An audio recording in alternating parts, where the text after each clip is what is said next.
সংবাদ সবাইকে স্বাগত জানাচ্ছি। আমি ফিরোজ তোহা। শুরুতেই সংবাদ শিরোনাম জানিয়ে দেব এই মুহূর্তে হাতে পাওয়া সর্বশেষ গুরুত্বপূর্ণ আপডেট বাংলা সংবাদ। শুরুতেই থাকছে আইনগতভাবে অন্তর্বর্তী সরকারের কোনো ভিত্তি নেই বললেন রুহুল কবির রিজভী।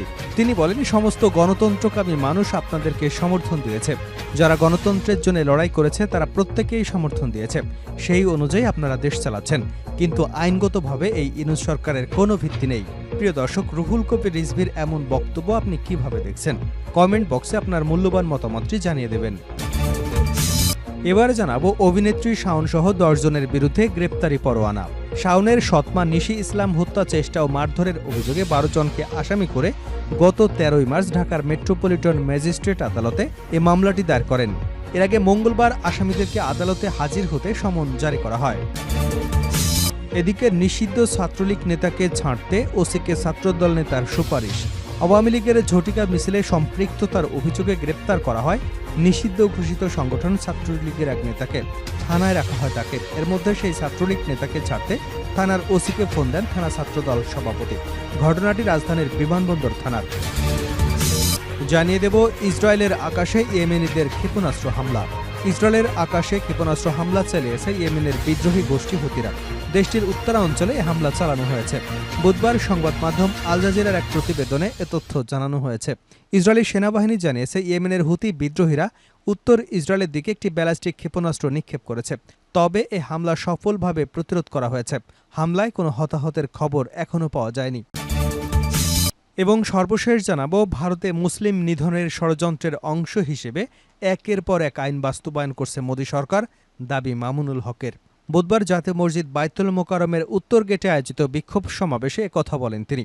ভারতের সংসদে সদ্য পাশ হওয়া বিতর্কিত ওয়াকফ সংশোধনী বিল 2025 বাতিল এবং চলমান মুসলিম নিধন বন্ধের দাবিতে বাইতুল মোকাররম মসজিদের উত্তর গেটে বিক্ষোভ সমাবেশ করে খিলাফত মজলিস। পরে ভারতীয় হাইকমিশন অভিমুখে গণমিছিল এবং স্মারকলিপি প্রদান কর্মসূচি পালন করা হয়। এতক্ষণ শিরোনাম শুনছিলেন, এবার বিস্তারিত। প্রিয় দর্শক, আপনি যদি এই চ্যানেলে নতুন হয়ে থাকেন, ভিডিওটি দেখতে দেখতে চ্যানেলটি সাবস্ক্রাইব করে আমাদের সঙ্গে থাকুন। আর এই ভিডিও সম্পর্কে আপনি আপনার মূল্যবান মতামতটি কমেন্ট বক্সে জানিয়ে দিন। আর জানিয়ে দিন ভিডিওটি কোথা থেকে দেখছেন। আইনগতভাবে অন্তর্বর্তী সরকারের কোনো ভিত্তি নেই, রুহুল কবির রিজভী। বিএনপির যুগ্ম মহাসচিব অ্যাডভোকেট রুহুল কবির রিজভী বলেছেন, আইনগতভাবে অন্তর্বর্তী সরকারের কোনো ভিত্তি নেই। সমস্ত গণতন্ত্রকামী মানুষ আপনাদেরকে সমর্থন দিয়েছে। যারা গণতন্ত্রের জন্য লড়াই করেছে তারাই প্রত্যেকেই সমর্থন করেছে। সেই অনুযায়ী আপনারা দেশ চালাচ্ছেন। বুধবার বেলা 11:30টার দিকে মানিকগঞ্জ সদর উপজেলার চারুশিল্পী মানবেন্দ্র ঘোষের আগুনে পুড়ে যাওয়া বাড়ি পরিদর্শন শেষে কথা বলেন তিনি। মানিকগঞ্জে সন্ত্রাসীদের দেওয়া আগুনে পুড়ে যাওয়া চিত্রশিল্পী মানবেন্দ্র ঘোষের বাড়ি পরিদর্শন শেষে রুহুল কবির রিজভী আরও বলেন, ফ্যাসিস্ট সরকারের প্রতিভু পাশের দেশে থেকে ষড়যন্ত্র করে যাচ্ছে। আর তারই নির্দেশে পহেলা বৈশাখের আনন্দ শোভাযাত্রা শিল্পকর্ম তৈরি করায় তার বাড়িতে আগুন দেওয়া হয়েছে। এ সময় তিনি আরও বলেন, আওয়ামী লীগ কীভাবে রাজনীতি করবে সে দায়িত্ব অন্তর্বর্তী সরকারের এবং তাদের হাতে। কারণ প্রশাসন আপনাদের হাতে, অন্য সব স্টেট মেশিনারি আপনাদের হাতে। আওয়ামী লীগকে নিয়ে আপনারা কি করবেন সেটা আপনাদের ঠিক করতে হবে। রিজভী বলেন, আওয়ামী লীগের দোসরদের অনুসারীরা ঘাপটি মেরে আছে বিভিন্ন তৃণমূলে, সমাজের নানা জায়গায়। তাদের কাছে পেট্রোল কিনে বাড়ি পুড়িয়ে দেবার অর্থ, মানুষকে হত্যা করবার জন্য যে অস্ত্র লাগে তার অর্থ তাদের কাছে আছে। সেটাকে দমন করতে আপনারা কি আইন প্রয়োগ করবেন সেটা জনগণের কাছে খোলাসা করুন, যেহেতু প্রশাসন আপনাদের হাতে। তিনি আরও বলেন, দোসরদের অনেকেই পালিয়ে গেছে পাশের দেশসহ অনেক দেশে, কিন্তু যারা নৈরাজ্য ছড়াচ্ছে তারা প্রশ্রয় পাচ্ছে কার দ্বারা? প্রশাসনের ব্যক্তিদের তো এটা জানার কথা। তারা 15 বছর শেখ হাসিনাকে পাহারা দিয়েছে, ব্যাংক লুট করেছে, অন্যের সম্পদ লুট করেছে, টাকা পাচার করেছে। তারা আজ এই জনসমুদ্রের ভেতরে কোথায় লুকিয়ে আছে অন্তর্বর্তী সরকার যদি খুঁজে বের করতে না পারে, তাহলে তো এ সরকারকে মানুষ ব্যর্থ সরকার বলবে। রিজভী আরও বলেন, এ সরকার নির্বাচন নিয়ে কি তালবাহানা করছে তা আমরা দেখছি। এ সরকার তো গণতন্ত্র সংগ্রামের ফসল। এরা তো প্রতিটা ক্ষেত্রে জবাবদিহিতা করবে।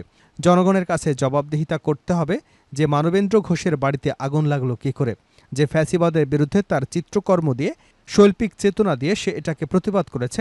মানবেন্দ্র ঘোষের মতো আরও কত লোক যে সামনে ক্ষতিগ্রস্ত হবে, যারা গণতন্ত্রের কথা বলেছে, বহুদলীয় গণতন্ত্রের কথা বলেছে, যারা লড়াই করেছে, গুলির সামনে বুক পেতে দাঁড়িয়েছে।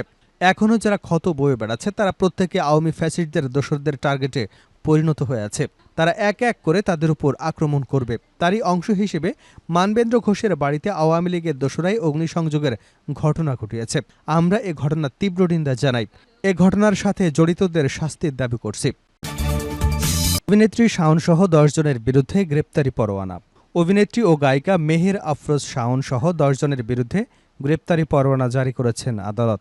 শাওনের সৎমা নিশি ইসলাম হত্যা চেষ্টা ও মারধরের অভিযোগে 12 জনকে আসামি করে গত 13ই মার্চ ঢাকার মেট্রোপলিটন ম্যাজিস্ট্রেট আদালতে এ মামলাটি দায়ের করেন। এর আগে মঙ্গলবার আসামিদেরকে 22 এপ্রিল আদালতে হাজির হতে সমন জারি করা হয়। সমন পেয়ে আদালতে উপস্থিত না হওয়ায় ঢাকার অতিরিক্ত চিফ মেট্রোপলিটন ম্যাজিস্ট্রেট সানাউল্লাহ তাদের বিরুদ্ধে গ্রেপ্তারি পরোয়ানা জারি করেন। যাদের বিরুদ্ধে গ্রেপ্তারি পরোয়ানা জারি করা হয়েছে ঢাকা মহানগর গোয়েন্দা পুলিশের সাবেক প্রধান হারুনা রশিদ, টিটিসির ইউনিটের সাবেক এডিসি নাজমুল ইসলাম, প্রকৌশলী মোহাম্মদ আলী, মেহের আফরোজ শাওনের ভাই মাহিন, বোন সিনজন সেজতি, সাব্বির, সুব্রত দাস, মনির হোসেন, পুলিশ পরিদর্শক সাইফুল ইসলাম ভূঁইয়া, উপপরিদর্শক শাহ আলম এবং মোখলেসুর রহমান লিটন। 12 জন আসামির মধ্যে পুলিশ পরিদর্শক সাইফুল ইসলাম ভূঁইয়া এবং উপপরিদর্শক শাহ আলম আত্মসমর্পণ করে জামিন নিয়েছেন।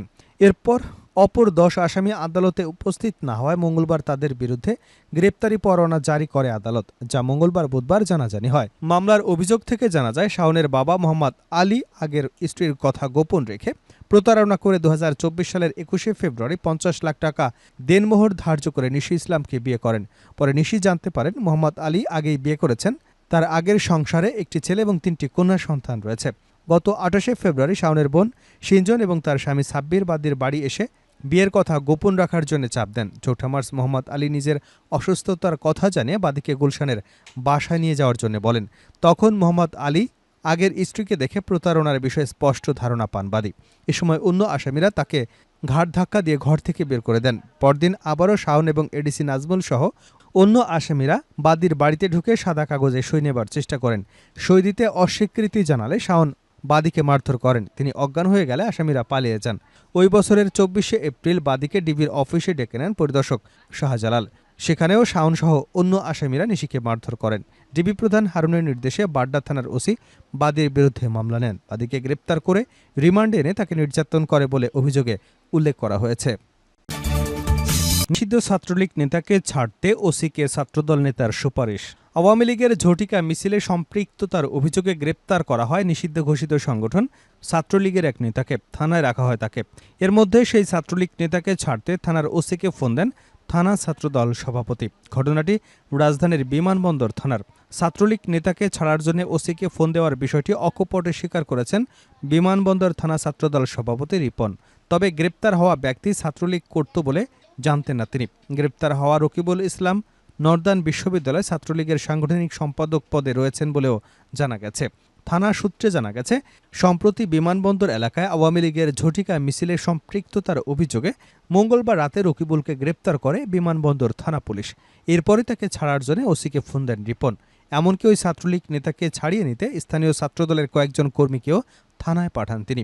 এ বিষয়ে বিমানবন্দর থানার ওসি তাসলিমা আক্তারের ব্যবহৃত মোবাইল ফোন নম্বরে একাধিকবার কল দিলেও তিনি তা রিসিভ করেননি।